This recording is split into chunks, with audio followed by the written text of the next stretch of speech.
Praise the Lord. தேவனுக்கு மகிமை உண்டாவதாக. ஆண்டவர் இரட்சகருமாய் இருக்கிற இயேசு கிறிஸ்துவின் நாமத்தினாலே இந்த கால வேளையில் உங்கள் யாவரையும் நான் வாழ்த்துகிறேன். இந்த நாளுக்கான தேவனுடைய வார்த்தை சங்கீதம் 77வது அதிகாரம் 20வது வசனம். மோசே ஆரோன் என்பவர்களின் கையால் உமது ஜனங்களை ஒரு ஆட்டு மந்தையைப் போல வழி நடத்தினீர். கண்பானவர்களே, சங்கீதக்காரனாகிய தாவீது சொல்லுகிற வார்த்தையை கவனிங்கள்.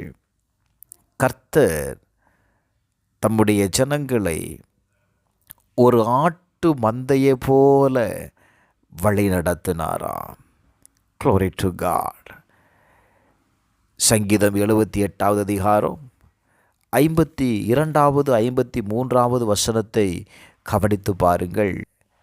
தம்முடைய ஜனங்களை ஆடுகளைப் போல புறப்பட பண்ணி அவர்களை வனாந்தரத்தில் மந்தையை போல கூட்டி கொண்டு போய் அவர்கள் பயப்படாதபடிக்கு அவர்களை பத்திரமாய் வழி நடத்தினார். அவர்கள் சத்துருக்களை கடல் மூடி போட்டது என்று சொல்லுகிறது.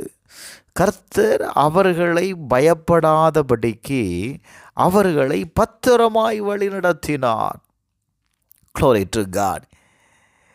யாத்திராகமம் 13வது அதிகாரம் 21வது வசனத்தை வாசிப்பீர்களே, ஆனால் அவர்கள் இரவும் பகலும் வழி நடக்க கூடும்படிக்கு கர்த்தர் பகலில் அவர்களை வழிநடத்த மேக ஸ்தம்பத்திலும் இரவில் அவர்களை வெளிச்சம் காட்ட அக்கினி ஸ்தம்பத்திலும் அவர்களுக்கு முன் சென்றார் என்று எழுதப்பட்டிருக்கிறது.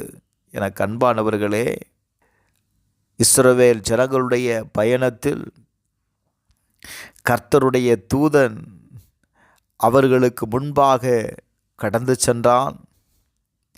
கர்த்தருடைய தூதன் அவர்களுக்கு கடந்து சென்றது மாத்திரமல்ல, அவர்களுக்கு விரோதமாய் அவர்களை பின்தொடர்ந்த எல்லா சத்துருக்களையும் அழித்தார்கள். இன்றைக்கு நான் சொல்லுகிறேன், உங்களுக்கு முன்பாக உங்களை வழிநடத்துகிற தேவன் கடந்து செல்லுகிறார். எனக்கு அன்பானவர்களே, சங்கீதம் 80வது அதிகாரம் 1வது வசனத்தை வாசிக்கும் போது, இஸ்ரவேலின் மெய்ப்பரே, யோசேப்பை ஆட்டு மந்தையை போல நடத்துகிறவரே, எனக்கு செவி கொடும். கேருபீன்கள் மத்தியில் வாசம் பண்ணுகிறவரே, பிரகாசியும். இன்றைக்கு எத்தனை பேர் ஆண்டவரை பார்த்து நீங்கள் கூப்பிடுகிறீர்கள்? இன்றைக்கு அநேக நேரத்தில் நம்முடைய வாழ்க்கையில் தேவன் நம்மளை வழி நடத்துவதற்கு நான் ஒப்பு கொடுக்காதது தாங்க இன்றைக்கு அநேக பிரச்சனைகள் நம்முடைய வழிகளில் நாம் சந்திக்கிறோம். உங்கள் வழிகளை நீங்கள் தேவனிடத்தில் ஒப்பு கொடுத்து பாருங்கள். அந்த பயம் உங்களை விட்டு எடுபட்டு போகும். சங்கீதம் 23வது அதிகாரம் 1வது வசனத்தை வாசிக்கும்போது, கர்த்தர் என் மெய்ப்பராயிருக்கிறார், நான் தாழ்ச்சி அடையேன். கர்த்தர் நம் மெய்ப்பராய் இருப்பாரே ஆனால் ஒரு குறைவும் இருக்காதுங்க. அவன் சொல்லுகிறான், அவர் என்னை புல்லுள்ள இடங்களில் மேய்த்து அமர்ந்த தண்ணீர்கள் அண்டையில் என்னை கொண்டு போய் விடுகிறார். என் ஆத்துமாவை தேற்றுகிறார். Glory to God. என்னை நீதியின் பாதையில் அவர் நடத்துகிறார். நான் மரண இருளின் பள்ளத்தாக்கில் நடந்தாலும் பொல்லாப்புக்கு பயப்படேன். காரணம், தேவரீர் நீர் என்னோடு கூட இருக்கிறீர். உமது கோலும் உமது தடியும் என்னை தேற்றும். எனக்கு அன்பானவர்களே, தேவன் உங்களோடு கூட உங்கள் பயணத்தில் இருப்பாரே ஆனால், முதலாவது உங்களுடைய சத்துருக்கள்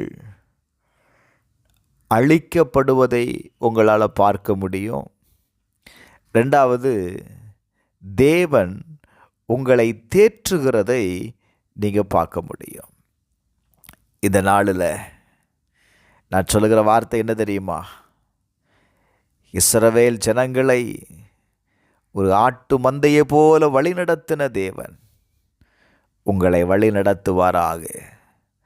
உங்கள் தேவைகளை சந்திப்பாராக. நீங்கள் ஜெபித்த காரியங்கள் எல்லாவற்றிற்கும் கட்டாயம் கர்த்தர் பதில் தருவாராக.